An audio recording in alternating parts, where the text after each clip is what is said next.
All right. Hello, everyone. Today we are hosting a presentation by Dr. Jason Ross, entitled No Cure for You If Buddha Were Your Psychoanalyst. And Jason Ross is practicing psychologist, quite critical in his approach. He got his PhD in philosophy and psychoanalysis from GCAS, and was proud to supervise him. Hopefully, he defended his thesis, which was great, and hopefully he's going to turn it into a book. And also, he recently got his certificate of negative practitioner. Congratulations, both, Jason. All right, so you can start your presentation now. Thank you, Julie. It's a real privilege to be doing this with you. I'll start my presentation now, but I'm going to just dare to recap a little bit of your position. There might be some new people in the room. And then I'm going to give my own version of an aspect of Buddhist philosophy, and then merge it a little bit with phenomenology, and then kind of make a conclusion about therapy in relation to that.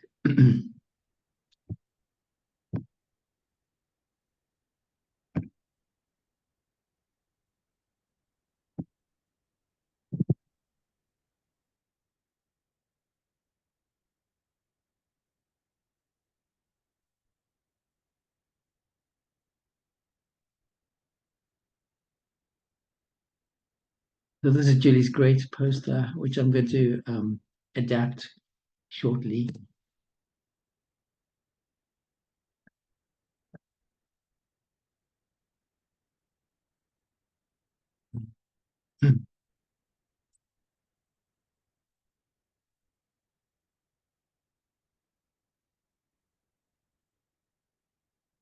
Okay, so my thesis actually started with Slavoj Žižek, who makes a critique of Buddhism, accusing it of being a fetish in the West that we cling to in order to diffuse the full impact of reality.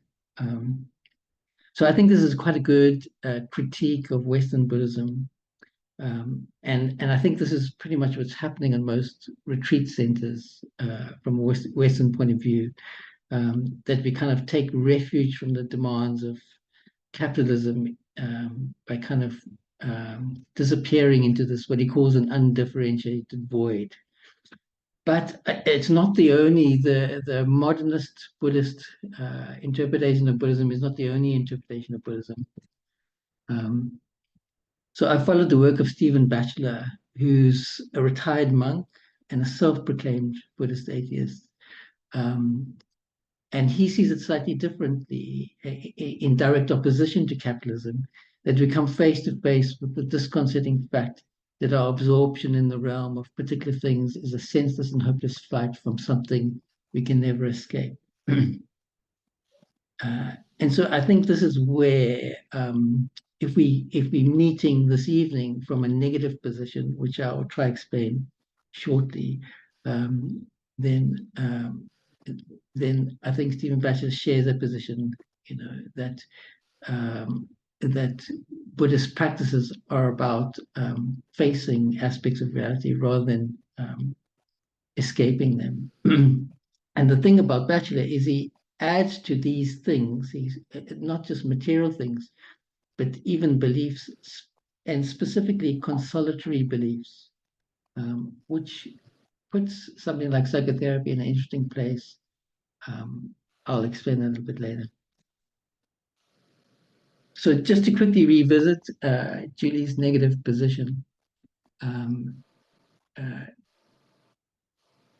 she kind of sees pain and suffering as at the core of our existence, and this is an opposition to the dominant discourse in psychology that sees pain as something that we need to and should get rid of. And so it's when we're in pain that we're experiencing the truth of ourselves. And so the problem with this for me is it leaves me with a crisis in methodology, because Julie and I are still charging people to come to us for help. And so what do we then do to help them? So I've adapted a poster slightly with a skydiver flying up to the person falling into the void. And so the rest of my talk is going to be a little bit about methodology and what I envision as a kind of negatively inclined methodology. But I start with a critical stance, and that is that Buddhism betrays itself, in my opinion, from an existential perspective, and psychology lies to it. And so how Buddhism betrays itself is that certain aspects of Buddhism, certain ways Buddhism is taught, is that it teaches that we can transcend this illusion of self and therefore transcend suffering. But even if we take that for granted as possible, then psychology in general sees that we can cure the self of its suffering as long as we think and behave in certain ways. But now that psychology has started to use mindfulness as part of its methodology, there's an innate contradiction in that. So the one is about transcending the self, and the other is about fixing the self.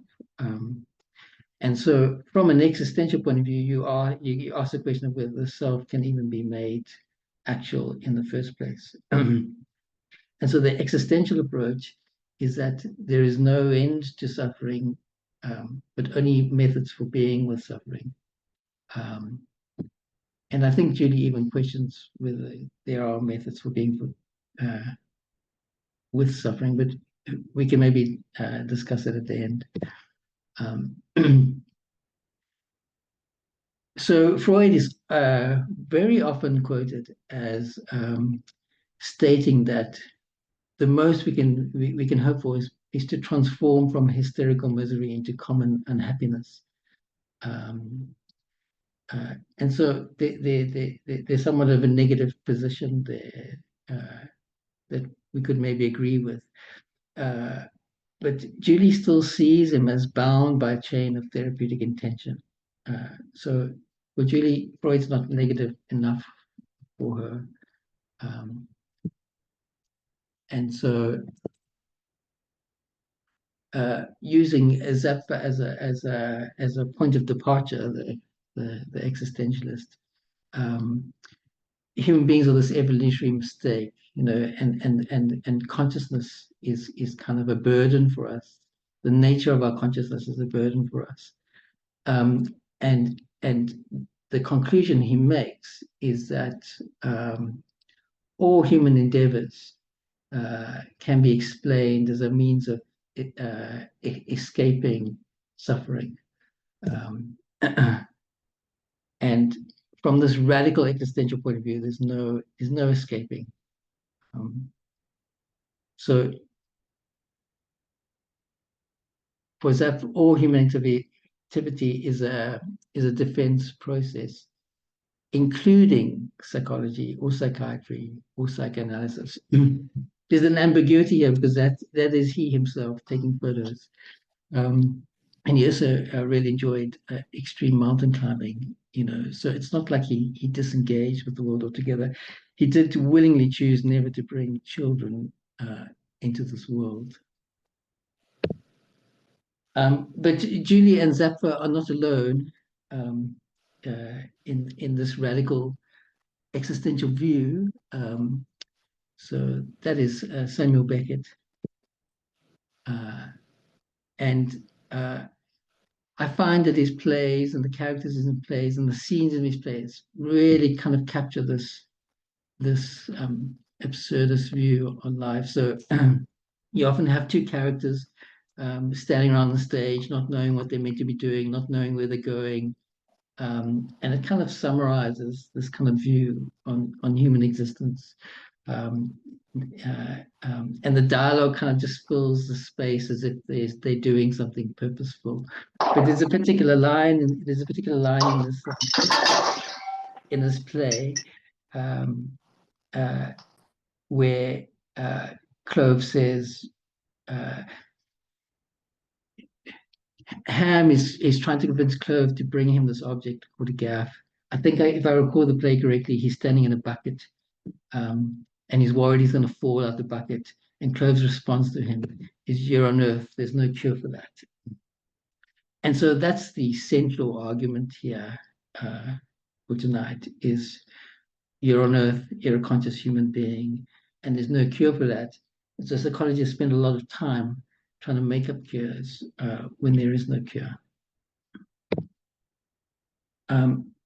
So then the other existentialist that I think is quite radical, and that I'd put in the same category, is Prince Siddhartha, uh, uh, the supposedly historical figure who became Buddha.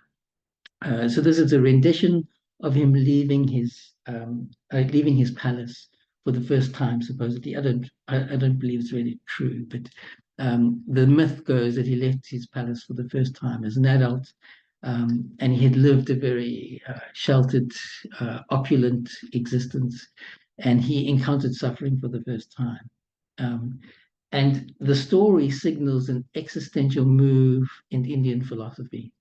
So Buddha, there's an interpretation of Buddha as a kind of Hindu heretic, where he started to introduce new ideas into Indian philosophy, following this engagement with the fact of aging, the fact of sickness, the fact of death.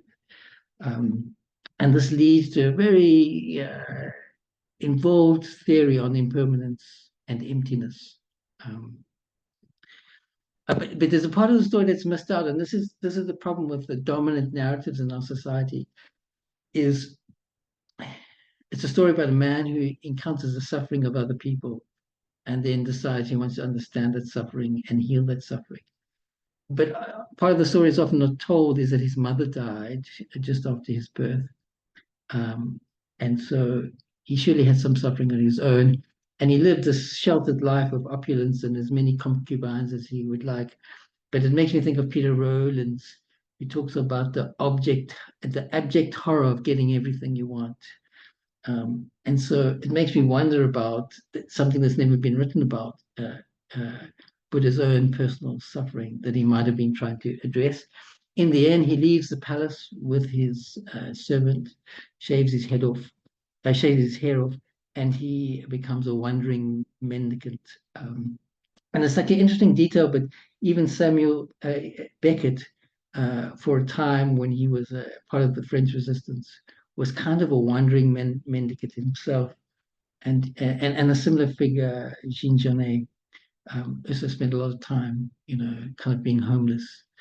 And so there's something about this aimless wandering that might have something to do with existentialism. But the conclusion, if I oversimplify it, that is made here is that to be a self is to suffer. The self is suffering.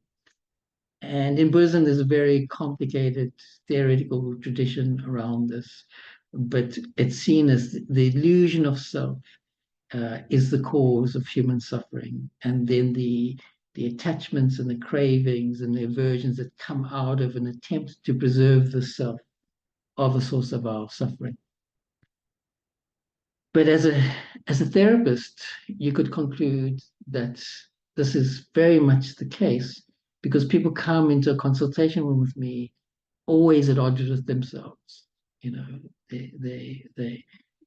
don't want to be themselves, and so I have firsthand experience of this suffering at being a self. Um, uh, um, and psychology has responded to that with, okay, just be a better self.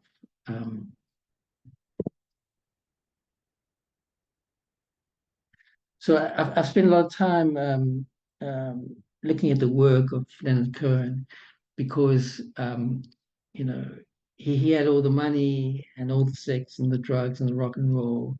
But towards the end of his life, he actually spent several years in a Zen monastery, being the attendant to an old Zen priest, and writing a book called The Book of Longing. uh,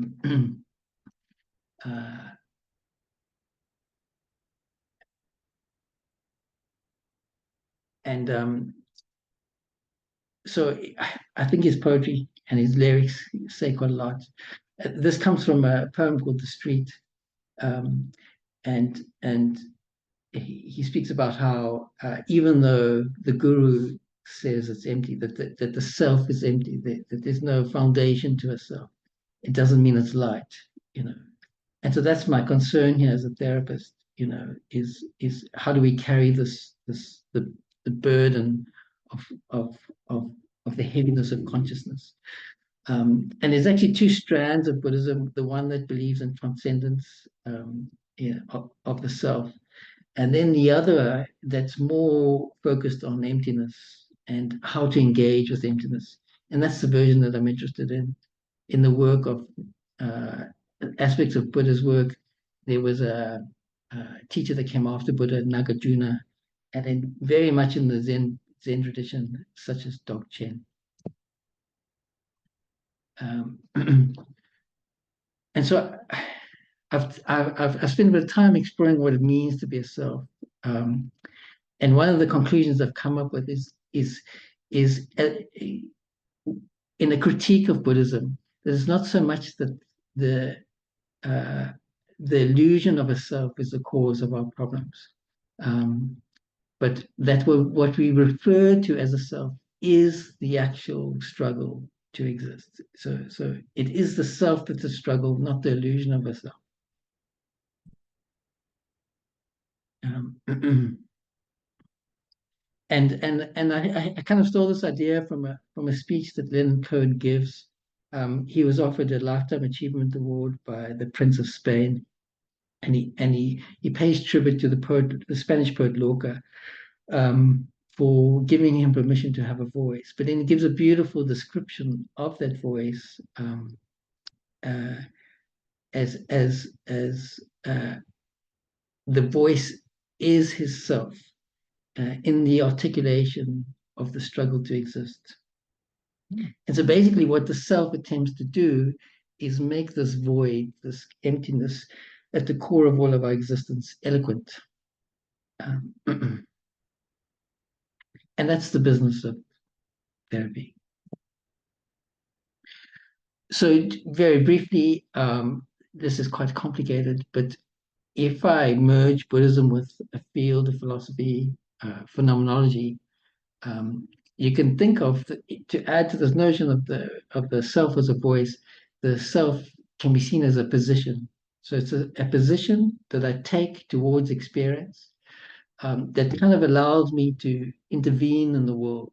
Um, uh, from a Buddhist perspective, this position is an attentional perspective. So the Buddhist practices are all about paying attention. From Judy's perspective, this position is nothing but a defense. And so maybe it's both. Um,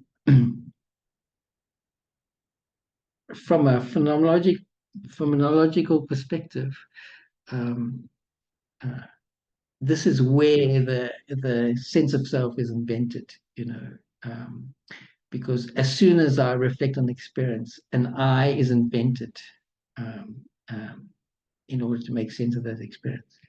But in Buddhism, that I is not the location of experience. So it sounds a bit mystical, but we are not conscious of the world.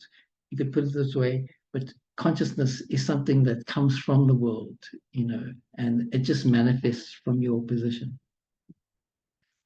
Uh, so here, so in Buddhism, they talk about the self is made out of aggregates. So this is my own version of the aggregates.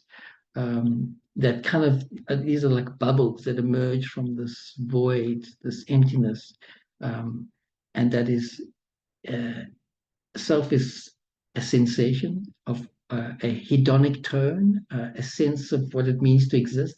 And normally that sensation is actually anxiety. So psychology spends a lot of time trying to cure us of this anxiety, but it's the basics. It comes standard with our sense that we exist, and a panic that we're actually not really real.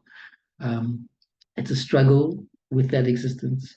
It's an attempt to articulate that existence, and it's a position we take towards experience.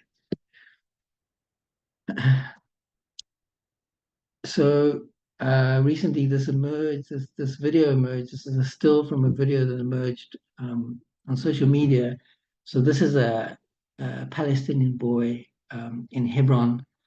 Um, those are Israeli soldiers behind him, and they had moved in to protect the settlers on the day of the dismantling of the temple. And so there's this interesting video where this boy um, makes himself comfortable on this couch, even though the soldiers keep chasing him off the couch, you know.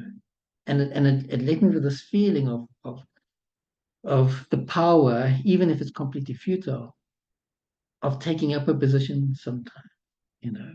Um, and it just left me wondering about this boy later, you know, if he was in therapy, what kind of conversation we would have.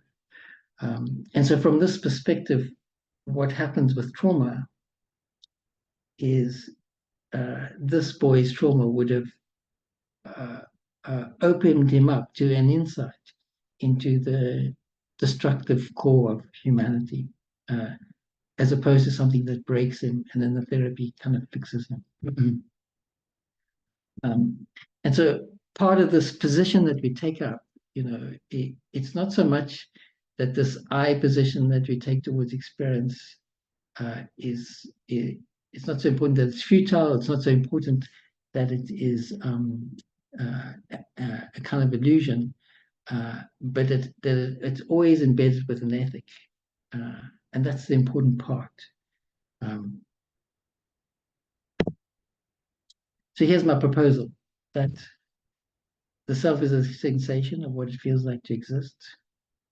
In this case, a plummeting into the void. Um, and given that the self lacks any essence, as all things do, from a Buddhist perspective, all form is emptiness and emptiness is form. Um, we're in a constant struggle to exist.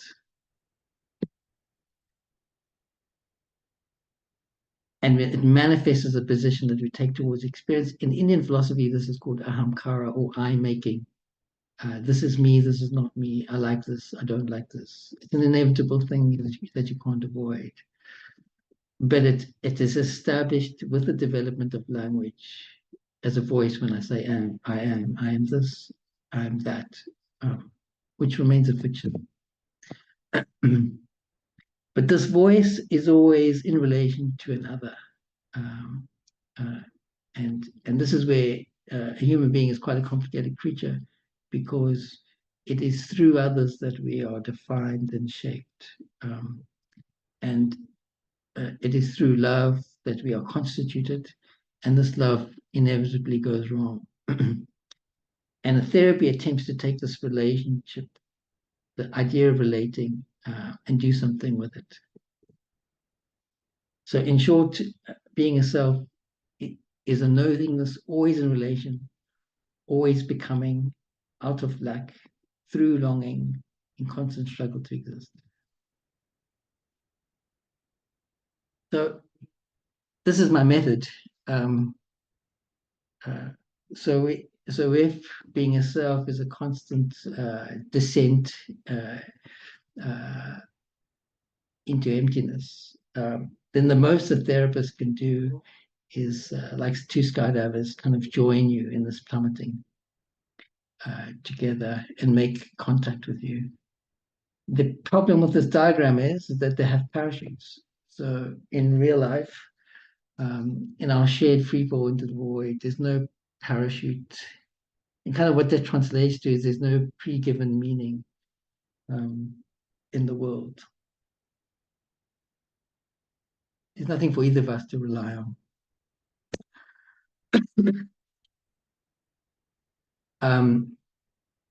And so just to elaborate on this method, it requires a little bit of phenomenology mixed with Buddhism. And so in phenomenology, uh, I'm a subjectivity. That means I'm an experiencing subject. I have consciousness, but consciousness in itself is empty. So that's where the lack comes from. So consciousness is only ever conscious of something, an object, um, uh, and but it gets complicated from here. So for figures like Sartre, or for very specifically for Buddhism, there's no pre-given self behind consciousness. There's no true self looking out at the world behind consciousness.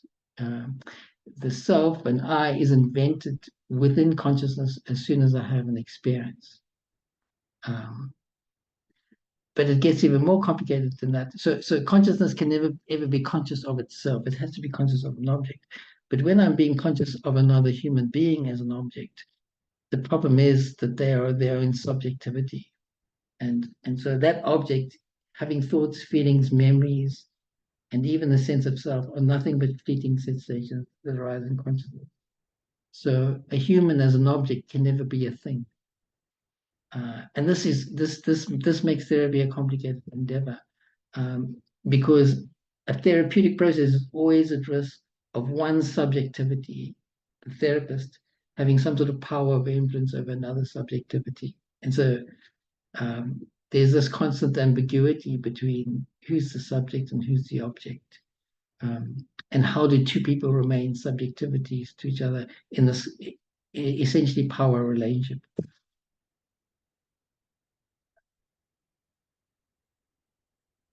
And so this is where I believe that psychology goes wrong, because it treats the client or the patient as an object that can be known, that can be understood, that can be named.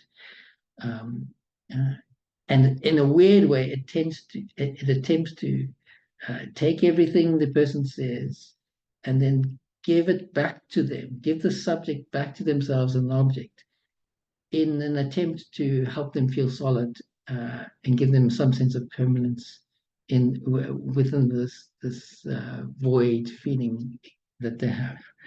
And that's always going to be a failed project. The other problem, whether we're talking about yoga or whether we're talking about psychology, is this idea of self-actualization, that there's some real self inside your subjectivity that can be revealed. And once that your real self is discovered and revealed, that everything's going to be fine.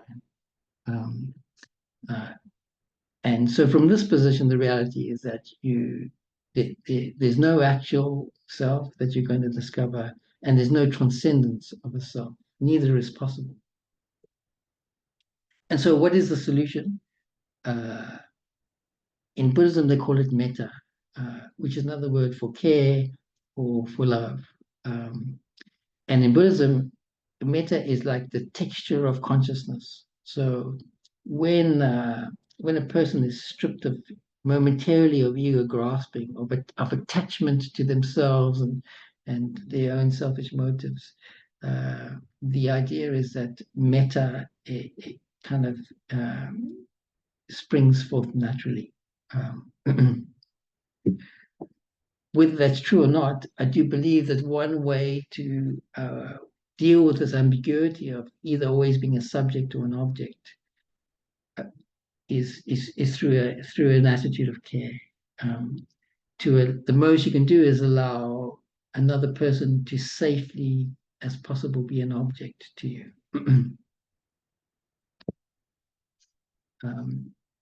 And interestingly, the etymology of the word therapy is to attend to or to let be.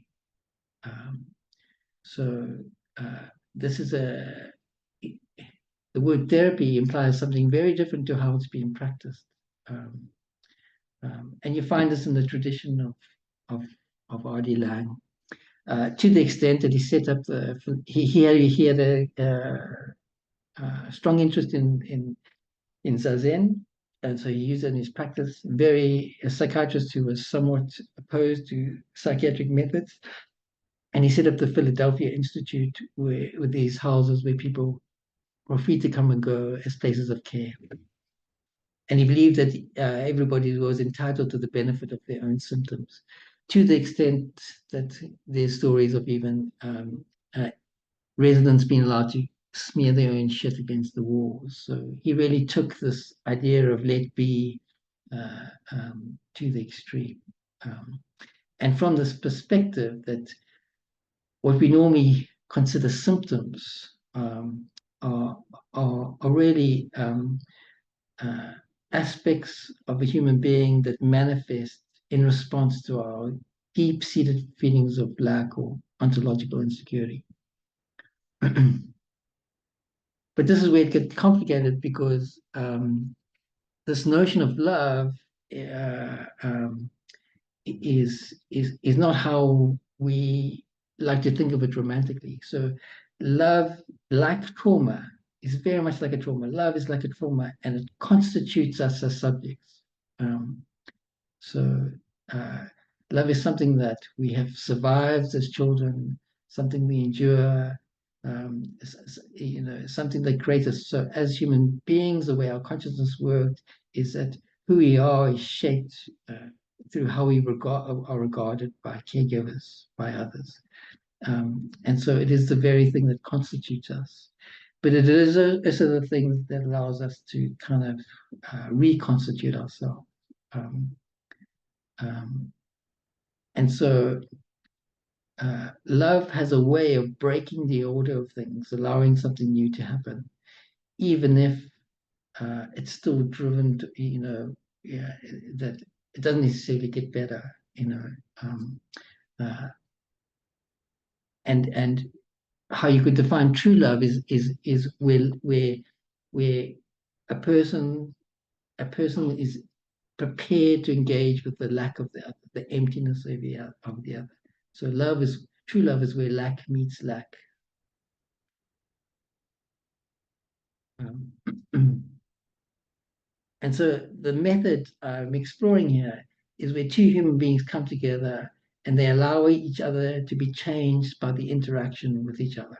Um, and it's in that moment that they are defined. So there's a beautiful interview with Leonard Cohen in the latter part of his life, when the interviewer asks him, "So who are you now?" And his very simple Zen answer is, "I'm your guest."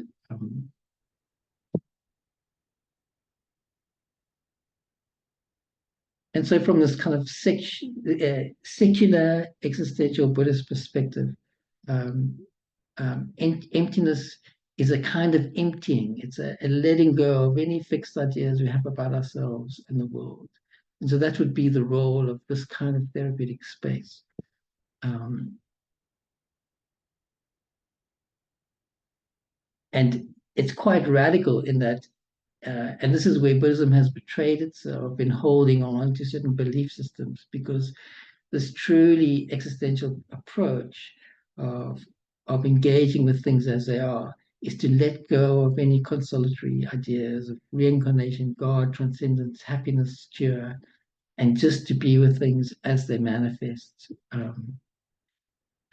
And ultimately, a psychoanalytic approach should be an approach that tries to do away with any forms of deceiving ourselves with the defensive mechanisms. So, in conclusion, if Buddha was your psychoanalyst, it would be quite simple. He would attend to the moment with equanimity, without judgment. He would be with you in his shared struggle, the two of you both struggling with consciousness.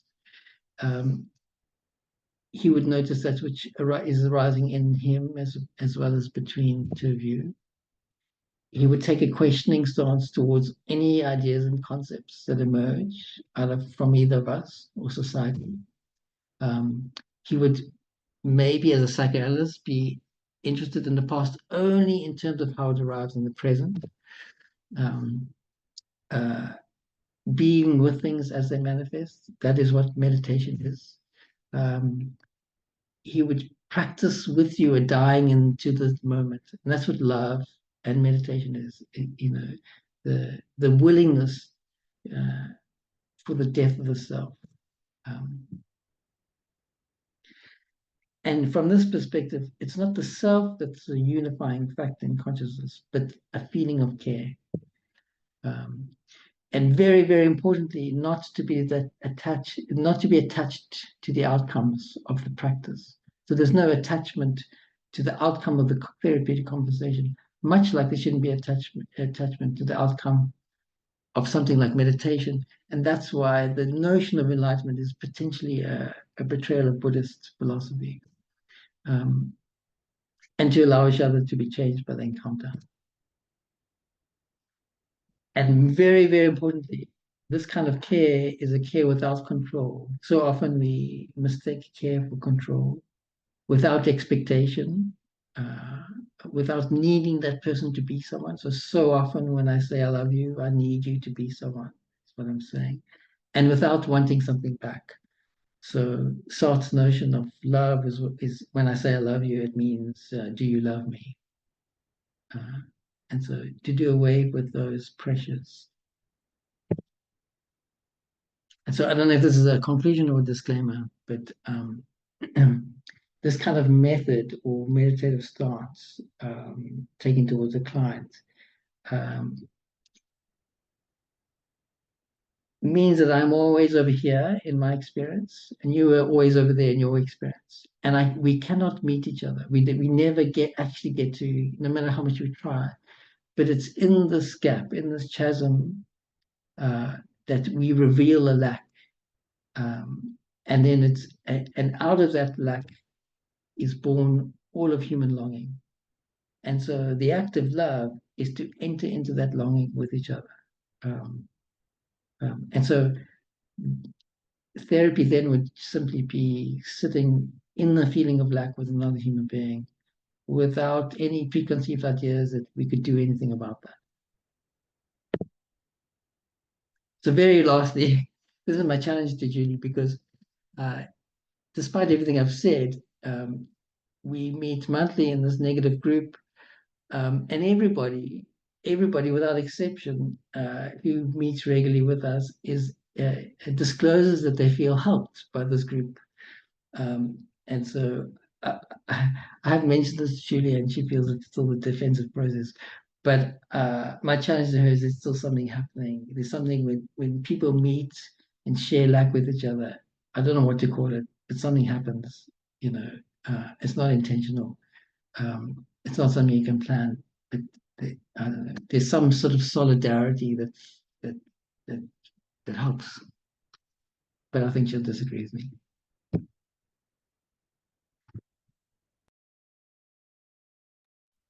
Thank you, Jason. It was amazing, mesmerizing even. I think I have enough chances to discuss whatever I want with you. So if anyone else wants to ask a question, you're welcome, I guess.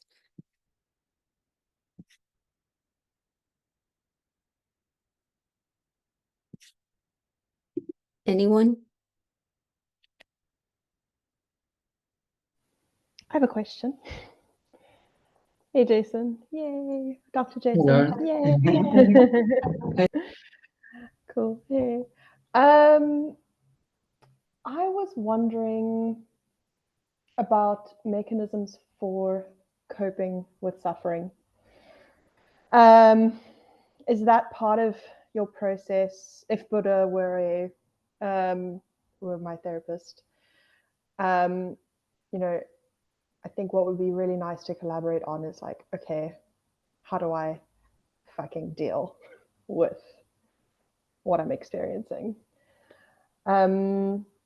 Is that kind of something that you would work towards? And then the second question I have is, all I want to do at the moment is just create stuff. I just want to make stuff, and I have this insane urge to just make shit. And I'm wondering if that is a reaction to my suffering, because it feels really existential. It feels essential. It feels important and urgent. So just thoughts on that.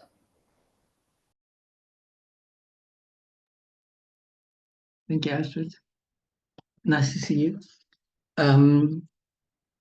So the first question, if I answered from if Buddha was your psychoanalyst, it's the aversion of suffering is the problem. So it's not so much tools to deal with your suffering, but any aversion of your suffering is problematic. So it's kind of like the avoidable suffering is normally caused by the efforts you go into to avoid suffering. If you understand that riddle, So the things you do in order to avoid suffering cause suffering, and that's the avoidable suffering. The rest, suffering is standard. Is there not a minimum prescribed level of escapism, like microdosing escapism, to deal? Yeah, always. The whole of life is a defensive process. So I mean, you're free to engage in that. Choose your own escape. Yeah. The second question is linked to that. So if you think of this idea that all of human culture is this kind of defensive process, this attempt to deal with the struggle to exist. This definitely includes the creative process. And I even had an artist who fired me because her art was getting bad because she thought I was helping her. So so yeah, maybe that proves the point.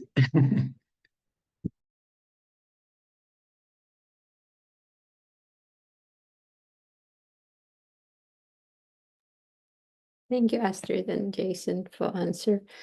Anyone else? I know you have questions. You look like many of you, like you do. Mads? All right. Did I hear you say that subject is not an object? And then a little later you said, how do we safely become an object? I didn't understand that.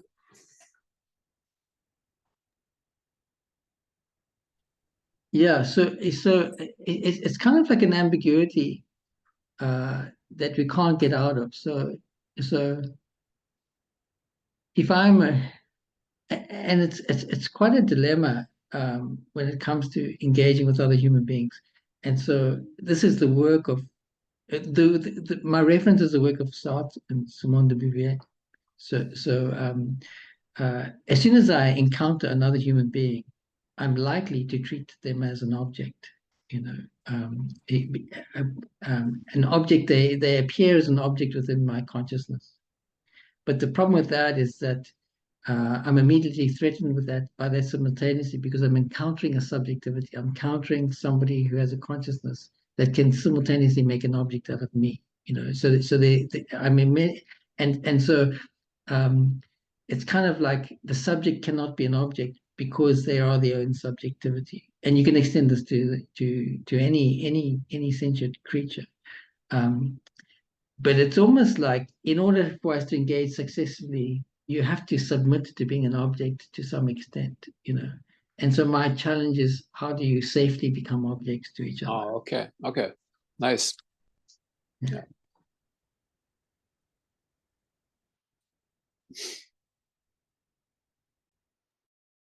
Thank you, Matt. I have a horrible question if no one else. Horrible for me, first of all. If Buddha will charge you money for whatever he does. No. It's the greatest problem with with this therapy system is I don't think it should be done for money. So in a different culture it would be somehow supported, but I don't think Buddha would charge you. And so this is when you look at this as a form of love, it must be this kind of love must be given freely. It must be given with no expectation of anything back. So as soon as someone's giving me money, it's immediately failed the system. And without even joking, I really think that we are prostitutes. You know, if anything, a prostitute is just more honest in their practice, and maybe more successful. I don't know. If Freud was actually accused, even though Freud is the one who invented it, for some reason he was accusing Ferenczi in being a prostitute with his teaching technique, just because he was more loving, supporting, less cruel than Freud to his patient, but it wasn't self-reflexive for Freud. I wonder, maybe it was, they were just hiding something from us. But yeah, there is this insight in psychoanalysis. Thank you, Jason. Anyone else wants to ask the question? Hi, Gina. Hi, please excuse me if I stumble over my words. I am incredibly camera shy. So to write down what my question was. So I would actually like to find out more about what you would say, what Buddha as a psychoanalyst would say about, reaching your true self or honoring your true self. I recently finished reading a book by Alice Miller, where she discussed how generational trauma creates these cycles of self-betrayal that can be quite difficult to overcome, where you just don't honor who you are. And so I was just wondering what the psychoanalysis would be of that. Of becoming your true self. Sorry. Thanks, Gina. That's great. So I'll answer it from two perspectives. From a Buddhist perspective, this is central to Buddhism. So in yoga, if I just use it as a contrast, there's a self, there's a true self, kind of behind consciousness, and this was the most significant move in Buddhism, in Indian philosophy, is that there's no true self. There's no soul and there's no true self. So even when the name I give my practice now is not existential psychoanalysis, it's existential analysis, because I've dropped the psych out of the analysis. There's no psych to be analyzed, So what you can talk about, though, from this perspective, from this existential analysis, is a preferred self, or a habitual self, but there's no true version of yourself. There's something that maybe feels right to you, but that's a preference, not a truth that's hidden somewhere inside you. So that's how it looks from that perspective. Thank you, Gina and Jason. There is also a great concept of non-becoming as opposite for it, like the opposite of becoming, the revealing emptiness or whatever. It's rather probably non-becoming what you're trying to talk about as the opposite to becoming a self. Okay, I'm going to do a trick now. I'm going to stop recording, and then whoever wants to ask the question but doesn't want to be recorded, sorry, those who are going to watch us on YouTube, but let's try this.